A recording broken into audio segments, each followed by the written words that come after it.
Nothing is accidental in our business, everything is plan. कैसे काम करना?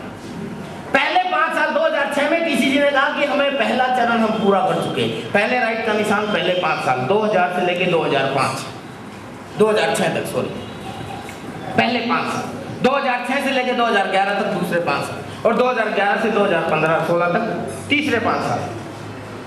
पहले 5 सालों में इस आर्थिक आजादी के अभियान की, ये लिखा हुआ ना, आर्थिक आजादी का अभियान, मिशन ऑफ फाइनेंशियल फ्रीडम, इसके लिए हम काम कर रहे हैं। पहले 5 साल क्या होगा? अगर आर्थिक आजादी की जंग लड़नी है तो योद्धा चाहिए, चाहिए कि नहीं चाहिए? सैनिक चाहिए। तो पहले 5 साल में टीसीजी ने कहा कि हमें सेना तैयार करनी है, ऐसी सेना जो पीछे नहीं मुड़े, पीठ ना दिखाए, भागे ना। और टीसीजी ने 6th एनिवर्सरी पे एक बात कही कि हमें गर्व है कि हम पहले 5 साल सही तरीके से पूरे कर चुके हैं। आज हमारे पास सिर्फ सैनिक नहीं है, बहुत बड़े बड़े योद्धा हैं जो किसी भी सूरत में घबराएंगे नहीं। मुकेश कोठारी जी, राकेश शर्मा जी, सुरेंद्र वर्मा जी, जितेंद्र जी, इतने जबरदस्त योद्धा, बीसी छावड़ा जी, हेलो, समझ रहे? तो पूरी तैयारी हो चुकी है। उसके बाद आए दूसरे 5 साल, अगले 5 साल 2006 से लेके 2011 तक जो अभी चल रहा है। अगर युद्ध हमें लड़ना है आर्थिक आजादी का WCM के खिलाफ, तो अब सेना तो तैयार होगी, अब क्या चाहिए? हथियार चाहिए। आपने टीवी पे देखा होगा रामायण महाभारत, जब युद्ध होता है तो युद्ध शुरू नहीं होता, युद्ध से पहले सेना तैयार होती है, यस, हथियार लिए जाते हैं, फिर पोजीशन ली जाती है, और उसके बाद रणभेरी बजती है। रणभेरी समझ? वो ऐसे बजती है, उसको बोलते हैं रणभेरी, और वो बजती है तब युद्ध शुरू होता है। ये समझ लो। तो दोस्त आरसी में तो अभी रणभेरी भी नहीं बची है, समझ रहे? रणभेरी भी अभी तो तैयारियां जा रही है, अभी तो सेना तैयार हुई है।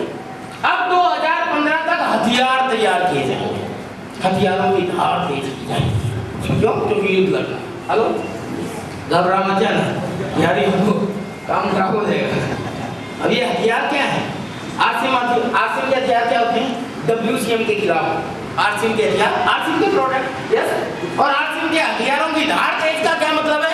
Quality, yes. आरसीएम की क्वालिटी में कहता हूं, आरसीएम की लाल मिर्च जैसी मिर्च नहीं हो सकती पूरे हिंदुस्तान में, यस। आरसीएम की हल्दी जैसी हल्दी नहीं है, आरसीएम की चाय पत्ती जैसी कोई चाय पत्ती नहीं, आरसीएम की मेहंदी जैसी कोई मेहंदी नहीं है। मैं कहता हूं इतने प्रोडक्ट अच्छे अच्छे हैं हमारे। अभी बिस्किट के बारे में विचार चल रहा था, टीसीजी ने कहा हमारी मीटिंग में, हमें तो पता नहीं, हम तो बहुत चाव से खा रहे हैं आरसीएम के बिस्किट, लेकिन प्रियंका जी, सौरभ जी और सोनल जी, जो टीसीजी की बहू है, यानी कि सोनल जी मिसिस जो है, सॉरी सौरभ की मिसिस, वो आई हुई, और हम, मैं, राकेश जी और सुरेंद्र जी बैठे हुए टीसीजी से बात कर रहे थे। तो पूरा परिवार आया, तो उस समय बात कर रहे थे कि जी क्या अभी क्या प्लानिंग है? तो उन्होंने कहा देखो जी, बहुत से प्रोडक्टों में हमें बहुत गर्व है, लेकिन अब बिस्कुट के मामले में हम अभी तक सेटिस्फाई नहीं हो पाए। हमने नहीं कहा, टीसीजी, सौरभ जी और सोनल जी ने कहा कि हम सेटिस्फाइड नहीं हो पाए। हमने कहा कि ऐसी तो कोई प्रॉब्लम नहीं है, बहुत अच्छा बिस्किट है। उन्होंने कहा नहीं, अभी भी वो बात नहीं है, हम चाहते हैं कि वो जो खाए वो बस यूं कहे इससे बढ़िया बिस्किट। हेलो, और अभी टीसी कंपनी ने बहुत लाखों रुपए इनकम देके एक बंदा हायर किया है क्वालिटी कंट्रोल पे, और अभी आजकल के जो बिस्किट अभी आने वाले हैं जल्दी, आप देखना। हेलो, कंपनी ने जबरदस्त तेजी से हथियार तेज करने की तरफ कदम बढ़ाई है। हेलो, और ये काम चलेगा 2011 तक। हेलो, और 2011 से लेके 2015 तक पोजीशन संभाली जाएगी। समझ रहे आप? क्या किया जाएगा? पोजीशन ली जाएगी, और फिर बजेगी 2015 के बाद रणभेरी।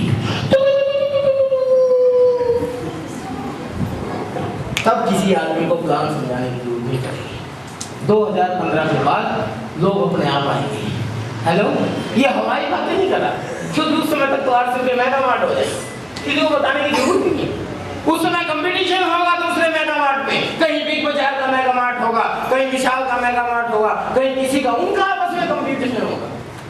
वो उससे ज्यादा डुप्लीकेट करके सस्ती करके देगा, वो उससे ज्यादा डुप्लीकेट करके सस्ती करके देगा। हेलो, वो उसमें 20% की छूट दे देगा, वो उस पे वो कर देगा। लेकिन आरसीएम का कंपटीशन किसी के साथ नहीं होगा, क्योंकि आसिम सिर्फ आपको छूट नहीं देगी, साथ में जिंदगी देगी। वो आगे